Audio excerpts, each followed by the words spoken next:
Weibo took second pick, and JDG then obviously took blue side, banning away the Orianna and the Rumble in this game too so far. I mean, what else is left up? Ambessa was banned last, Varus as well. So I assume, alright, well one of them is going to be left open. I am very curious that we are going to get that opening and see who wants to kind of build a comp around that in a way. I do love the barn pick, or at least ban away, to kind of keep that away from Erha, but also potentially leave it open for Vampire in the future, who is also an incredible bard in his own right. But we'll be waiting on this final ban from Waybo. Varus, I think it's got to... Okay, both of them J4 are up. So Varus is like primed, right? There's no Vi, Jarvan's out, Bard's out. You have to, like, it's Sivir, right? So you have to play Sivir, but then do you want to take away like an Alistar? You could go pretty easily Varus Alistar. It's not a bad combo, and then Sivir is like really kneecapped. You could also go Anivia, which learnt about that matchup the other day. I like the Nocturne. Get some globals for Waybo. But the problem is they had a global last time, and it didn't go so well. Not a fan, Jbetto. Not a fan. I just find, I don't know, maybe I feel like he's a fraud. Nocturne, that is. Okay, really good utility pick for the team, but I feel like you become a light switcher like 9 times out of 10. Sometimes you have those pop-off games, and maybe that's did this time around, but he's really in service to buying space for Elk on the Yunara. We queued up a Yunara pick earlier from Elk, and he plays that champion right on that edge, and I want to see that this time around. Okay. If this is picked here, I'm really surprised because Bard's up. Oh, sorry, Braum is up. I don't like Varus Nautilus. Okay, fine. That's fine. I don't really like this because I think Braum is great into this. It also allows you to just go any other engaged support. Leona, Rel, Nautilus is a little bit slower than that. It does mean you have engage and lockdown onto Yunara, which is nice, but I don't love picking your support unless it's like Karma or Nico or something that's like guaranteed to give you push and can't really be countered, like a Seraphine Ashe, but Renekton here, pretty nice. I mean, you could go Gnar. I think JDG are being very broad with their picks. One of these will go uncounted so far. You can ban away, but one of them will be counted. We've seen Gnars get massive leads against the Renekton. We have, and Zika is no slouch in that regard. I love Zika's Gnar, especially from his time on LNG all that time ago. But it is going to be the Gnar locked in for him into that Renekton pick. The thing I'll say about JDG, though, is they're giving themselves a lot of avenues already in the first 3 picks, at least with the Varus and the Renekton, to have multiple carries, to have multiple strong pieces in some of these fights. Support for both teams here. And you could go Lulu for Erha, a good pairing with the Yunara, but you're against a Nautilus. Oh, sorry, not supports for both teams. Supports for Erha. Jungler is what I meant to say for JDG. Yeah, you could go Lulu, but you're against a Nautilus, so that's a bit scary. It is a decent matchup for Nautilus, but then you do give your Yunara a Lulu. And then in the jungle, I think you can kind of go anywhere. We're banning away some more AD junglers, but we've seen Maokai rising up. We've seen a lot of crazy picks. I mean, Kha'Zix has been getting priority too. From these 2 guys in particular. Exactly. Seeing some crazy stuff. I think from both these guys, well, we saw Olaf and a Warwick on each, like, I think JunJia played the Olaf. Probably not this game because no Enchanter, and Jiejie already picked his jungler, but there's some crazy picks happening in the LPL right now. I do wonder in this second phase what Weibo tie their pieces together with. If they do go for a little bit more of an Enchanter style support for the Yunara carry of Elk, we did get the at least Ahri ban towards JDG, so really taking away some of those mobile pieces from the solo lanes. It will be that Lulu ban by JDG as their final ban, and now Weibo need to put the pieces together. They will have the counter pick available, but we'll see what they want to save that for. I don't like this.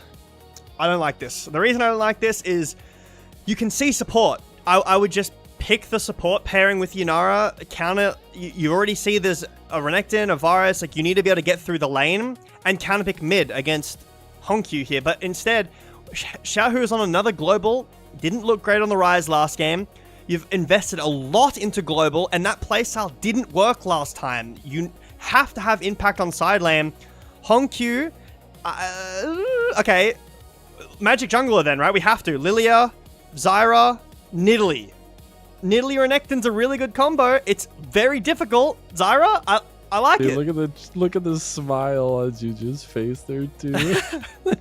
He just knows he's cooking. Okay, and then he goes back to the tree. He goes to the Maokai that we've been seeing rise in priority, and JunJia pulled out an excellent one in one of their last series. So I really am excited for this comp coming together, but feels like there's a lot of cooks in the kitchen for JDG.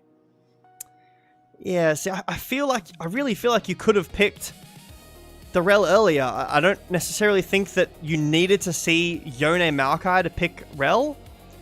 And the Talia, okay, yeah, it is a counter into the Yone, so HongQ does opt to counterpick himself, but my worry is for the game plan. Like, it's very similar from Waybo to last game. You've got Elk on a later game carry, not as late game, but still needs items, and then pieces around him that need to support him in roam, and that's didn't work last time. On JDG's side, it's team fighting again. Who would have thought? We have catch potential with the Nautilus.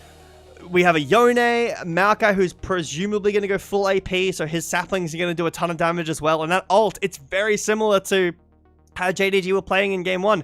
Press R, I secure the dragon with Q Smite, it's mine, take the team fight after. Hey, why not stick to what's been working out for you? Are we feeling a little bit more confident about this Weibo team, at least in game 2?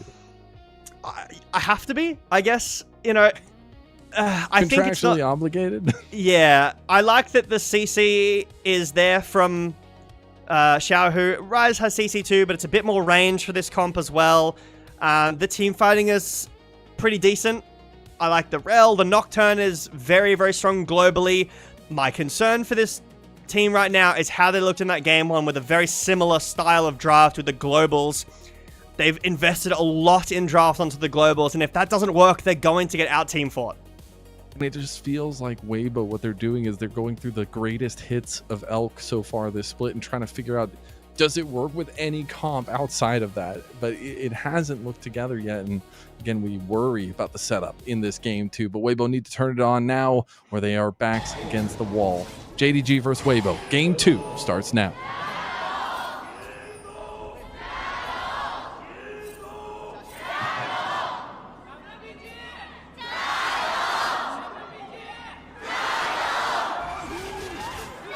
I will say, Mazel, the Weibo chants are a little bit louder. they're a bit louder, but JDG have the chant leader, and that guy's the GOAT. So I feel like it evens out. You know, you have the JDG leader, but Weibo have the noise. So I don't know which one's got a more powerful buff. Nice little crash down. Love that we get the Erha Rel here. A lot of lockdown to pair up with that Yunara early on. The lethal tempo has been procced already by Elk, and he's getting some extra damage on the vampires. Going to be very worse for wear from this early trade here. A little bit of a, you know, back and forth comparatively to that game number 1, and seeing a lot more strength and at least confidence from Elk and Erha. Both junglers have wards on the Raptors, so teams will know where the junglers are pathing. But I want to quickly do I guess a checklist on these lanes. So in top lane, it's a skill matchup for the Gnar. We have seen some destructive Gnar against Renekton in favor of the Gnar, but from my knowledge, from what I've heard some players talking about, the Gnar just needs to not miss any CS and get the plated steel caps as soon as possible. Especially this game, right? You're against Varus. Still trade back from Xiaohu there. In mid, HongQ just needs, you know, boots, first item, feels decent. And then in bot lane, you can see that the push for Elk on this Yunara because of the Q does a ton in that level 1 trade. So at least this game for Weibo, they won't have multiple losing lanes where they're down tempo, or at least that bot really, really big difference that we saw with the Ezreal Karma. Yeah, I think it's going to be a little bit of a different tale this time around, but I do still expect a lot of contests in the lanes themselves. But I now want to focus on that jungle matchup Since we talked about all the lanes, it will be the kind of opposite side starts for both junglers heading down in opposite directions. But who really, I mean, it has to be Jiejie that needs to get an advantage in this setup. I mean, Maokai is just good at any point in the game, it feels like. Yeah, if you walk in 1v1 and it turns into a 2v2 and it's Yone Maokai, that doesn't feel very fun for the Nocturne. But the Nocturne is underneath. Just off to the side here. We'll hit Q and then end up walking away a bit. I think Jiejie was trying to force a flash out maybe. JunJia got a ward onto Raptors again, looking for potentially an invade as another nice little trade down bot in favor of Waybo.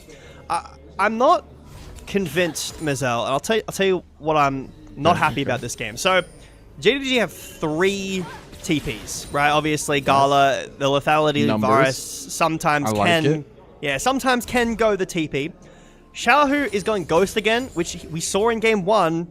This is another situation where if Waybo are not great on the side lanes, he's going to be down a TP and not able to join these fights. We'll have the Weaver's Ball, but that is slim pickings when you're looking to come join fights consistently. That's going to be really interesting to keep an eye out on, especially the macro that we saw JDG so efficient with last game is going to be that much easier to pull off with 3 TPs around the map itself. We're going to be getting to those second clears from the junglers. There's a lot of pings from Jiejie down towards this bot lane. Wants to get something going there, but not even close to level 6 yet, so it would have to be just a dry gank. Especially with this... Well, hold on. Maybe Erha going to make the difference here as it does get the flash out of Vampire. That'll be revisited, and it got the flash out of Gala too. Meanwhile, mid lane, little Bramble Smash action. Xiaohu trying to do a little bit of moves there, but can't get the lockdown on JunJia. One more Bramble Smash, the auto, the sapling, it's not enough. Xiaohu makes it out alive, barely. Less than 10 health there, both Summoner spells burned. Gala overstood. He already used his flash. He gets double locked down. Elk trying to get the distance here with the reset of the auto. The flash comes through just to make sure. All right, Gala. This is 2 in a row, man. This is exactly how you died in game 1. And we're doing it again. It's an overstep. And I mean, Elk has to use flash, but really nice gank in mid there from JunJia. I guess I should say stay as Dominus in top. They could just lost Meganar, so Xiaoxu taking advantage of that one quickly. There's some really lopsided trades going on across the map already. We will have the dragon up on the table here. Waybo are in position if they want to start that one up, but we did see some hesitancy on the earlier parts of the objective setups, at least from Waybo's side. Yeah, so the thing about JDG this game is if they are set up around an objective, it is so difficult to walk in because there's a Nautilus hook anywhere in a bush, there's Chains of Corruption in a bush, there's a Yone ulting you over a wall, there's Maokai saplings in any bush that you have to walk into, and then there's the Nature's Grasp as well. If Waybo are there first, it can be a little bit tough for JDG to retake, but I think that if the situations are JDG is there first, it is almost impossible for Waybo to retake without just committing their globals. They do have a way of getting in, but that might just end up costing them their life if they're not perfect around their engaged timer. Dragon has spawned, but JDG won't have the bot push this time to start it up immediately as they did in game 1. Still waiting on the Waybo getting their first neutral objective of the series timer. We are. At some point, I'm sure it'll come up. Something else I want to talk about a little bit is trend setting for both these teams. Is if we could bring up the last finals of these 2 teams were able to make it to like as orgs. As I speak about it, Erha just gets caught out here. We'll talk about that in just a second. As he dies to a piercing arrow, it's going to be Elk having to use his cleanse to get away from that one. And JDG said, no, you don't get to talk about that. We are going to make something happen on the bot lane 2v2. Just back here in mid. That's ult. ult. The Fate Sealed use. He's going to try to get in range with the Nature's Grasp. He's going to use the Twisting Advance. The Bramble Smash kill from JunJia. And it is just looking like JDG are connected at the hip here across all 5 members. And that a Q got buffed in 26.3, so does an extra little bit more damage there. But nice hook in bot lane, finds a kill onto Erha, evens up the bot lane a lot more. I think we could probably go now. I mean, the dragon is up, but with JunJia on the other side of the map, I assume that this is going to be a free dragon over to Waybo. Unless Vampire somehow steals it with his hook, I don't think that's happening. Yeah, I don't think so. I think they're going to leave it. I think they're going to let Weibo get their first neutral objective of the series. And it'll be an 8-minute dragon, not too shabby. Xiaoxu and Zika going at it, but Zika's about to get Mega Gnar, so you have to be really careful as Xiaoxu. But the next objective, next trend, will be that grub setup on the other side, which is looking like it's already being started by JunJia. Yeah, just a trade. Again, grub's not super prioritized in this meta so far, but with a Yone in the side lane, it can be really nice to allow him to do that, and taking away from Nara is good here. But here we can see the last LPL finals for both these players. For both these teams. It's been a while.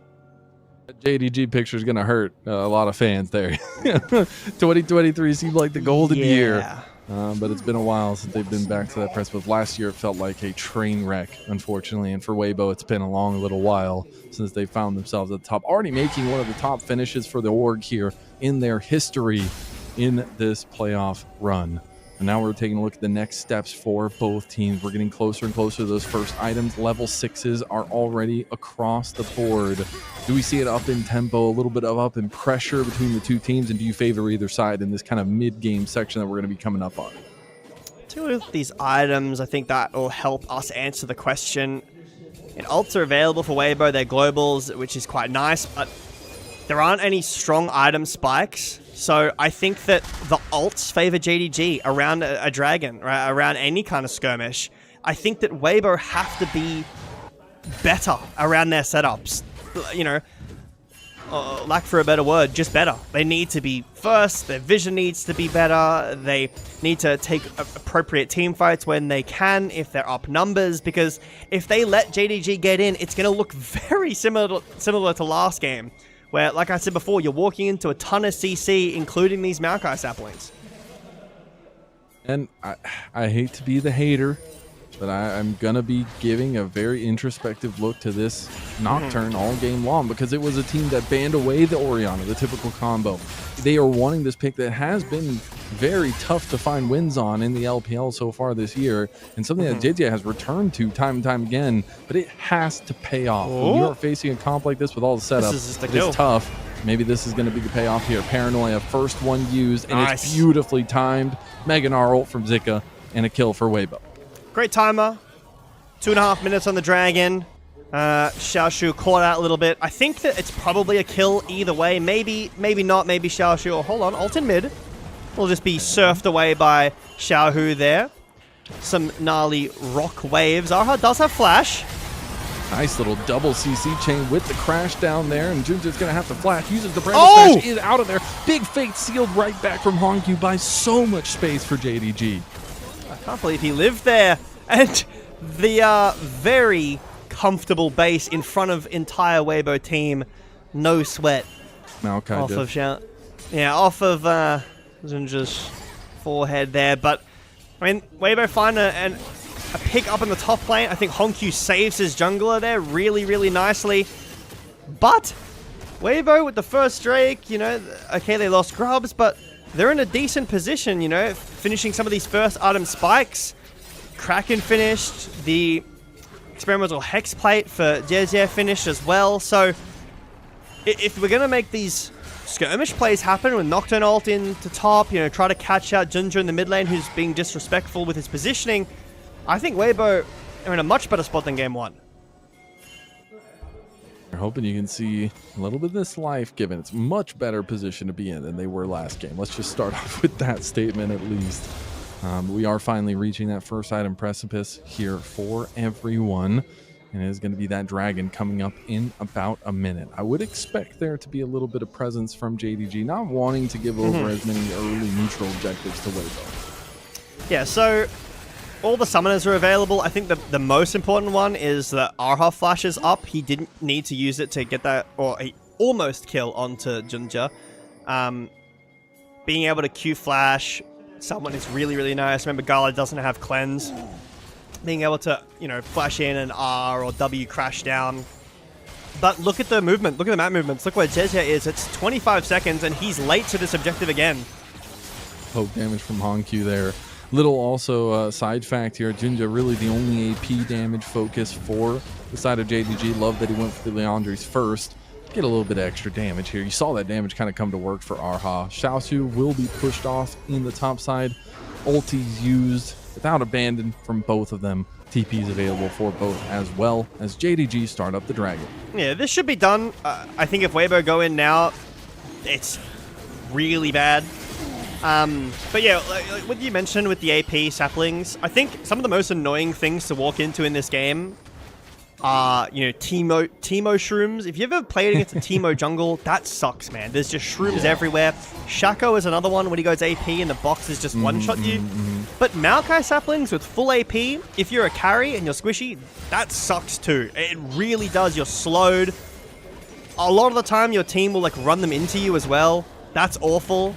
And I think a big part of this comp, nice ult here from Zika. Xiaoxu should be fine. Does have some rage coming up.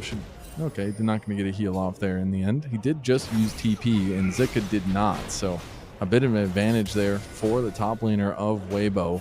Or also getting a little bit closer to these quests being completed. Very close to the entirety of Waybo. Very close, at least, to Vampire finishing his on JDG, but we'll have the Rift Herald coming up in about 50 seconds. I think it's so funny. Both teams have a either 30 or sub 30% objective focus on the Rift Herald, but somebody's got to get it in this series, and so their percentage is going to be going up here, Jbetto. Yeah, that's really what we're fighting for here. I mean, first stand is it's good, you know, finals, whatever, but objective dominance around the Herald.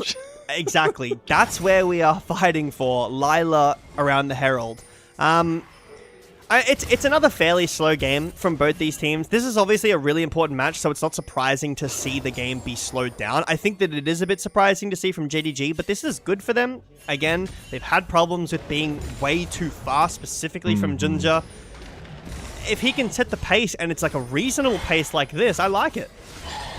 I really appreciate that reservation that we've seen from them so far. Maybe a little stern talking to from Tabe after their losses, but it still shows such a different level of that kind of reservation, but also just the tactician's mind that we've seen coming out from JDG so far in this series. We'll see if it's enough, though. I do still really like some of the scaling opportunities for Waybo themselves, but I think it's going to be a really interesting conversation once we get to the 2-3 item setup here. Is JDG going to start up the Rift Herald? Again, my issue is we are Talia Nocturne, and I haven't. There's been one ult. We're TPing in now, so Waybo don't want to give this up. We're tired of losing these neutrals. The thing is, though, we're getting a deploy from Xiaoxu out, and he has the portals to get through with the Hextech Rift. This might end up being a little bit of a prolonged fight, and we're talking about those TP advantages. HongQ has TP to get up here. He does. There's the wall to separate Gala. Flash away, so Erha misses his engage. Here comes the roots. Nature's Grass coming across. Only going to hit onto Erha. Paranoia gets popped. I don't know if they see the flank here. They are going to find it in the end. Jiejie tries to go over to Xiaoxu. Does use the slice and dice really nicely. Turret goes down in the side lane. That's going to be first turret to HongQ. And honestly, I do not mind this from JDG. HongQ will be so difficult to deal with if he can get to a place of promise. Yeah, so HongQ, like, he does counterpick himself by picking the Yone. Take a look at the gold difference in mid. That is CS and plates only. He has an assist. Gala trying to go for the flash play. Elk wants one more auto, but can't do it without taking too much damage.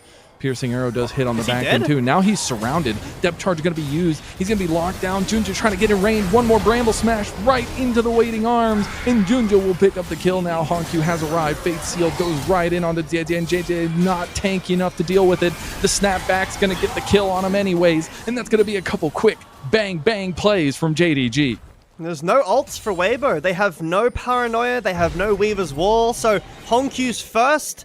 JunJia flashes in for the kill onto Elk. Gala lives. Okay, his flash is down, but if you're valuing flash on Varus against Yunara, I think Yunara flash is more important, especially against a Yone. So he cleanses the ult. Elk goes a little bit too far forward here because, look, HongQ's roaming. Jiejie doesn't have ult to join, so JunJia is first. Nice kill for JunJia. With the range from this virus, he's able to come back as well. And Xiaohu is on roaming mid with global ult, and he is being beaten by HongQ 2 games in a row. OTP does wild things as well, and I gotta say, the combination that they drafted for was Jiejie with the paranoia to buy time and space for Elk. When that combo isn't up, it's so difficult to execute this comp. Dragon is up now. No flash on Elk, and no cleanse either. There's no Mikhails. Nature's Grasp is available. Again, look at the positions from JDG. They're wrapping around the bottom and the top side. They're choking Waybo out.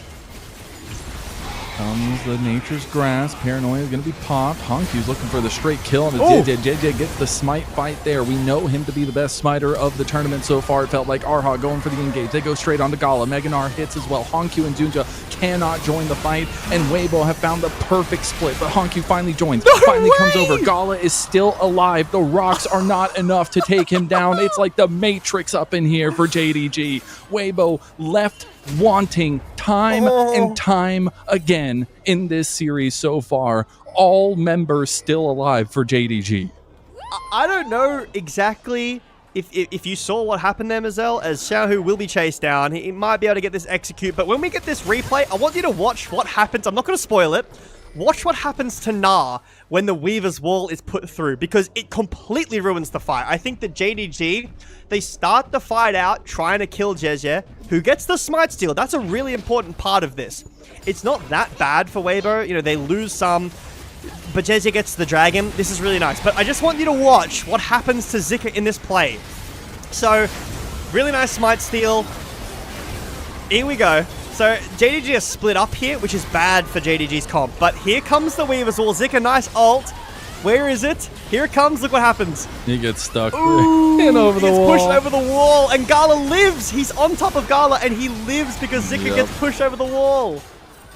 And I hate to bring it up for Xiaohu, but at the beginning of the split, in those first 2 weeks, when we were questioning his ability, he had one of the ugliest Talia walls I had ever seen, and it ruined a fight for his team. And now we're seeing that here all the way at the end of the split. Their potential last series, if they don't pull it around, and they are falling behind in this game. There will be a little bit of a recompense. They were able to get that side lane turret. It will fall immediately on the other side in a return from HongQ, who now is 3,000 gold up, and JDG have started the Baron.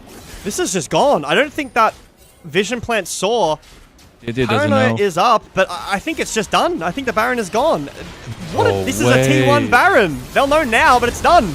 Oh, it's too late. Jiejie just throws his life away. He wanted the smite win, but he doesn't even come close. That is so sneaky from JDG there, Waybo. I mean, they found the win with getting that dragon, but the vision control for JDG, look at the topside wards. It's perfect.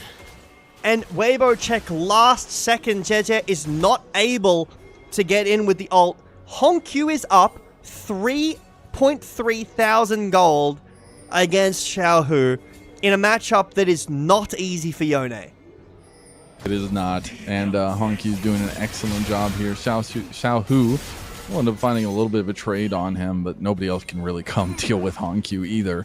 It's just been incredibly reserved. Again, I think from JDG, they know what their expected outcomes are. They know how to play around those, and we are getting to those 3-item spikes that we were longing for this JDG team. And there's still another question to ask in about 2 minutes. There's a dragon that Waybo have to answer to, and they've gotten one in a row of this soul, but they need to try to get this advantage going for themselves. There is a possibility for Waybo to give up this Drake. You know, it's only one for JDG, but with the Baron, how much are you going to lose? How much is the gold going to balloon? There's so much standing gold with these towers, Mazel. So if JDG hadn't got the Baron, Waybo could have given the dragon, gotten time to get some more items on Xiaohu. You know, 3 items on Elk is nice. Xiaoxu. Okay, he's in a little bit of trouble. Does have a decent amount of healing. Paranoia is going to come through. He should just die outright now. JJ finds the kill there. It's going to be the Nature's Grass that got used defensively, while JDG also take the mid lane outer turret. All outer turrets are down now for Waybo, so no defensive structures out on the edges of the rift. That's kind of what we need to be seeing more of from this team comp, but you're losing so much. You get a kill on the Xiaoxu, take a Baron away, sure, but You can't get a dragon. You can't get any towers. You lose mid tower. You lose plates in top lane. 3.6k gold lead for HongQ. Insane. That's pretty tough. That's pretty tough. He's an item and a half ahead of Xiaohu right now. Like, yeah. that is despicable. I don't think Xiaohu does damage this game.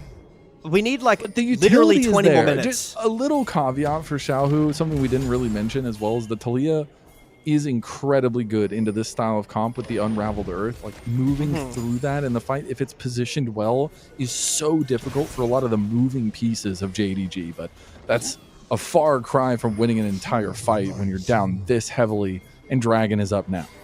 Well, Baron is just wearing off, so no more waves, but top, or, you know, the mid prio being generated in JDG here first. They're together. They're sweeping away the vision. Waybo are not ready. Again, this is a dragon that you are okay with giving, and that's fine. Get this top tower. Yeah, it's okay. You know, it is gold. It's not a lot of gold, but it is gold. But I think that, like you mentioned, the Talia can be very utility-based.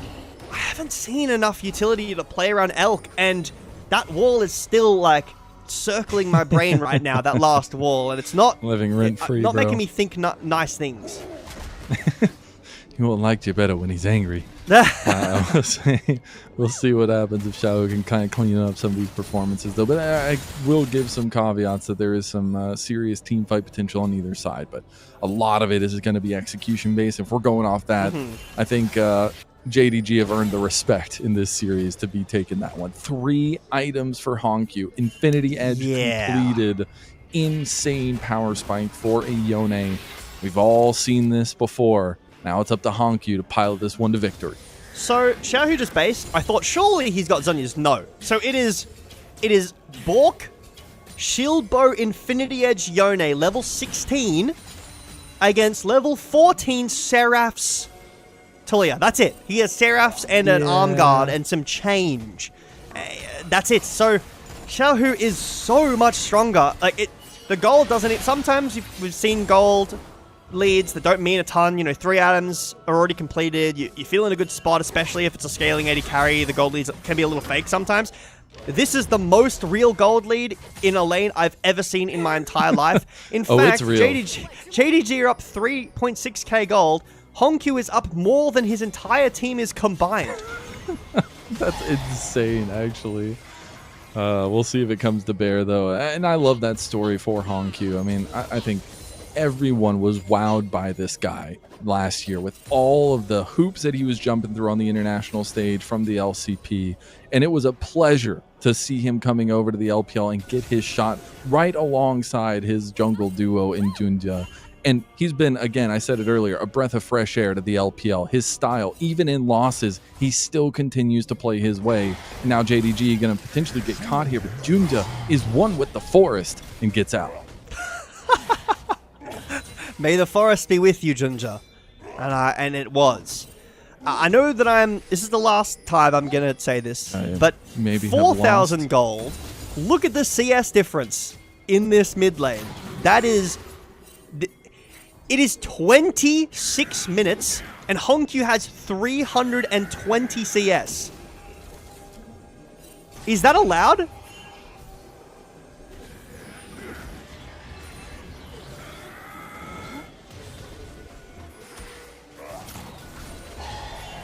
I might be the only one here right now. Team fights happening. Looks like a TP in as the Paranoia onto Erha, and it'll take him down. Dominus has been popped. And JDG completely... Oh, we're back? We're back. We're so back. What did I miss? JDG winning again? It does look really tough to enter here as Erha is gone. That's a massive setup tool that's not named Jiejie for Waybo. And I think Waybo's just going to have to win a Smite fight. They're going to have to rely on Jiejie, who's been the golden hand at Smite, but he's dead. He just died outright to HongQ. That man just said, sit down. This purple worm is ours. Elk's going to step up, but he's going to walk into HongQ too. Fate Seal's going to come through. Elk does dash away, but Elk is now caught in the midst of all of JDG. Big Unraveled Earth there from Xiaohu. He will get the 1 kill back, but that's slim pickings for Waybo, as he's going to get ran down. Yeah, it might actually be a leave. Looks like Xiaohu will somehow live on 80 health. But, yeah, JDG again. It's these objective setups. They are just so much better than Weibo in this series at playing around objectives. It feels like JDG have lost all of their mistakes around overplaying the setup. Jiejie gets one shot, he flashes away and still dies to the snapback damage, and Elk is the only remaining damage. Xiaohu, again, he still is very poor. I think Elk plays this well. HongQ misses everything, and he still gets one shot. And he still gets him in the end. Gala comes through with the hail of arrows, and I just can't give enough props to HongQ. This is his first split in the LPL. He is putting up incredible numbers. He is hanging with the best of the best, some of the veterans we've had for so many years.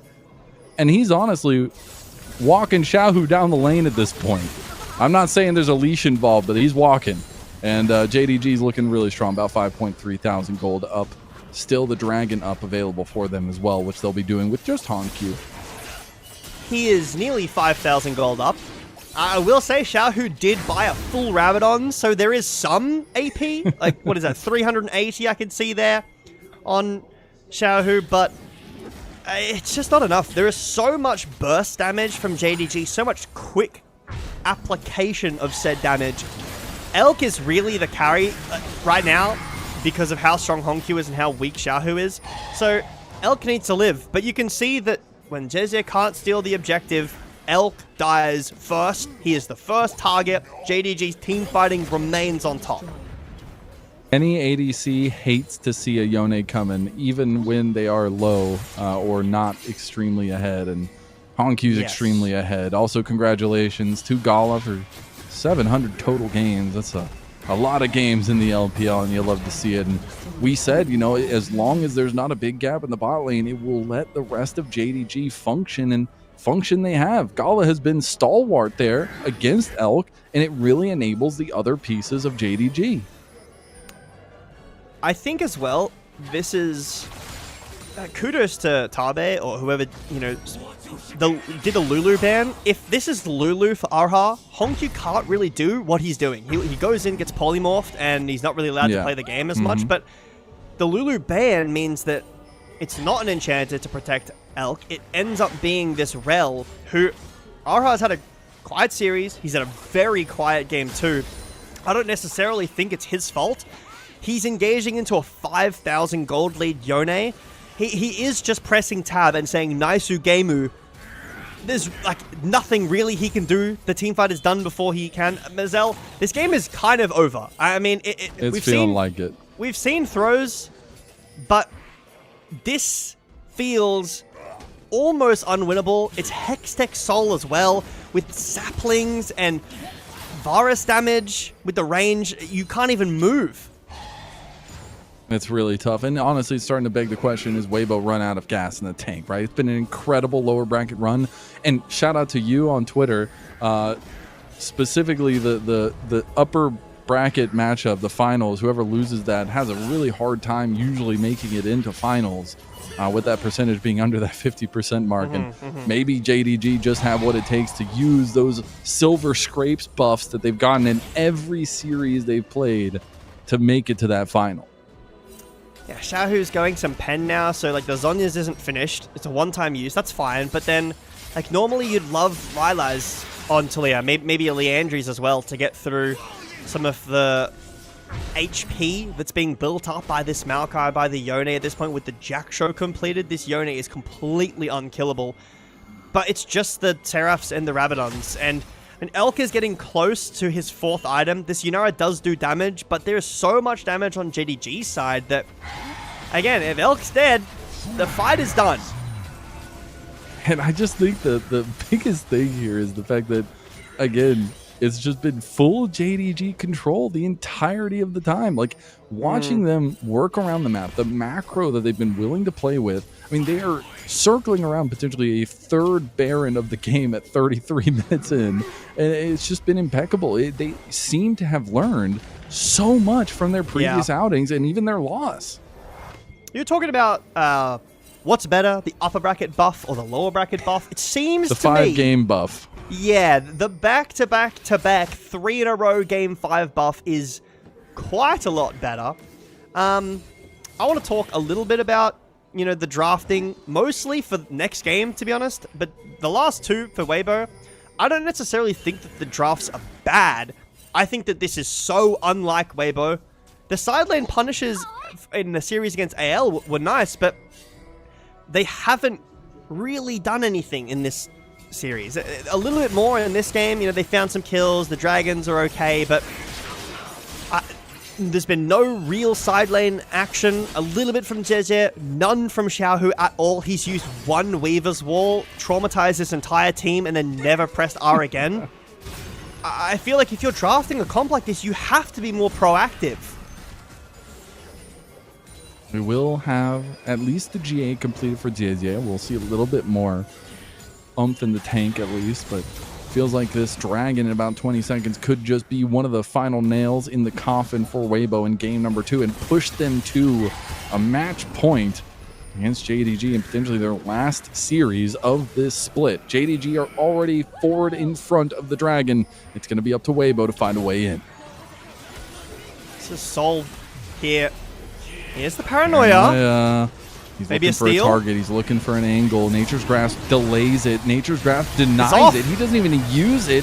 And now HongQ and tries to find a little bit of a knock-up on the Jiejie, but the spell shield will just be there. Flash in. The Unrivaled Earth is there. He's going to get engaged on immediately. The dragon is already gone over to JunJia, his counterpart all the way from the back of the day at EDG. And now Weibo trying to put together this fight. They're losing some frontline members. They're losing bodies left and right. It's about to be a triple. It's looking like a little bit more for JDG too. Xiaohu gets a hit. And a beautiful Nature's Advance release grasp coming through in the initial parts of that fight and ending up in a JDG holistic win in game 2.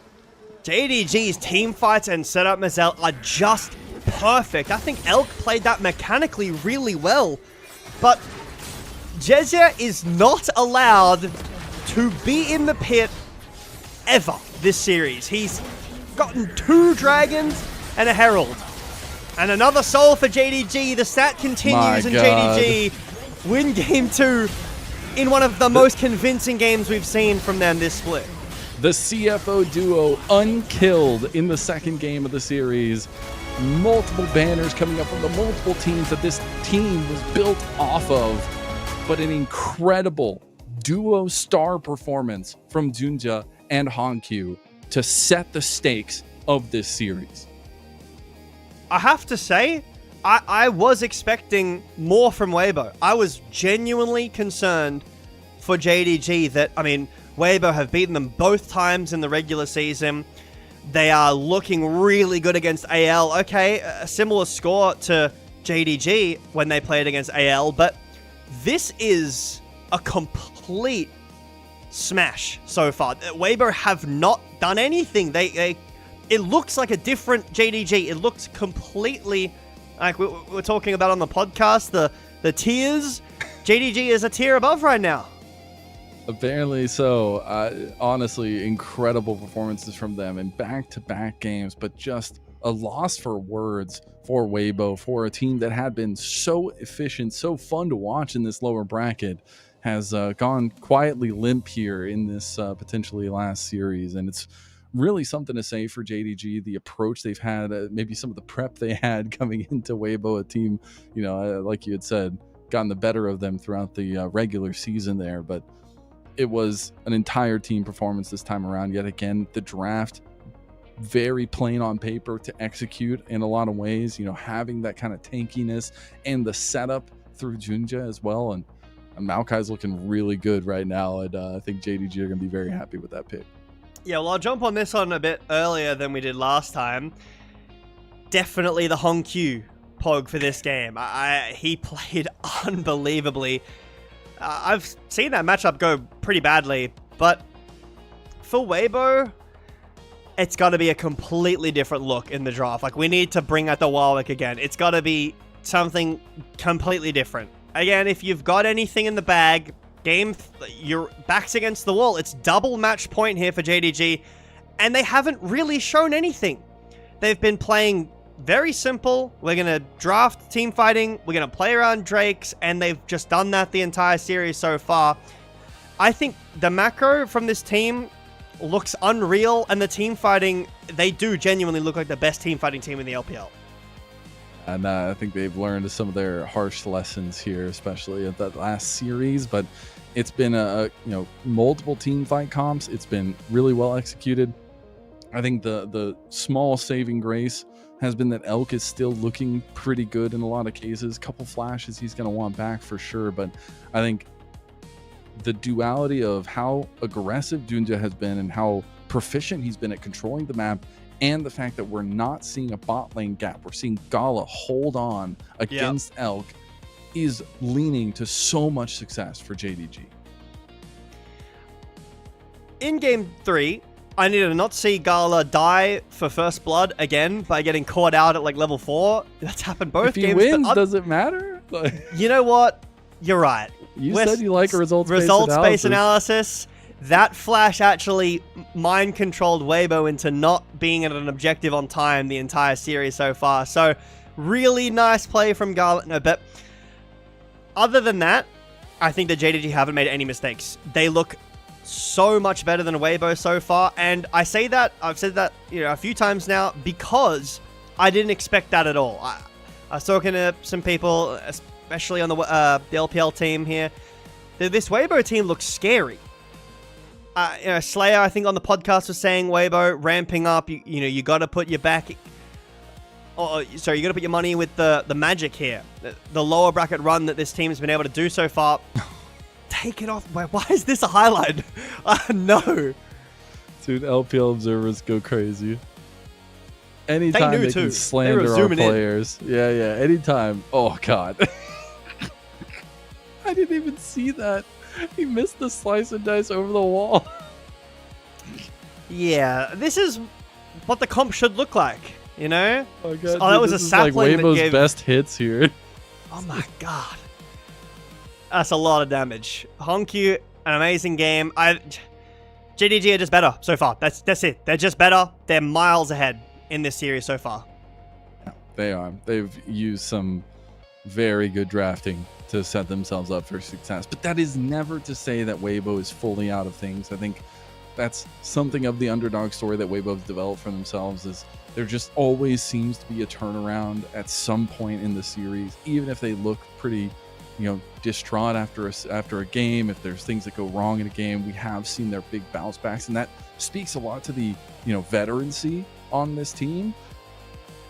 They got to find something though, man. They got to look in the bags, get all the camera equipment out, get everything out of the truck, whatever it is, find it, lock it in, and get into this series, because you're one game away from your season being over.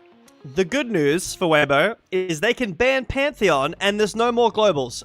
I mean, there is Shen available. We've been seeing a little bit of Shen with this Dusk and Dawn build that's going on. But Xiaohu cannot play a global anymore. Galio, Rise, and Talia are gone.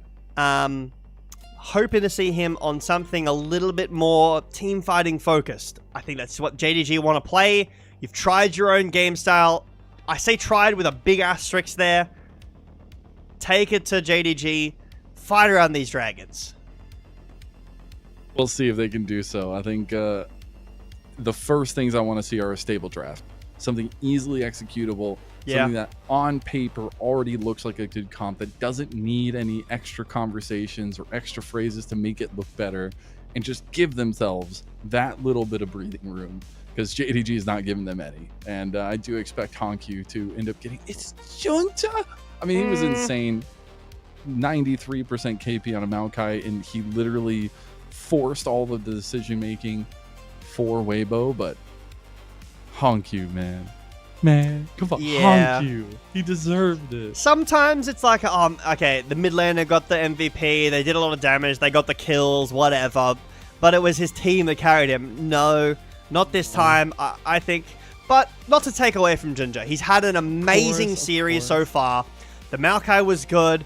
Game 1 was amazing. We've been talking about this jungle matchup and what we want to see from these two. It hasn't been a matchup so far. It has been a slaughter. Yeah, it absolutely has been. And it's one that Waybo have been on the receiving end of so far. JDG have their eyes set on first stand, have their eyes set on that rematch at least with BLG. We'll see if Waybo can wake up into the series, find themselves a game win, or watch JDG ride off into that final sunset.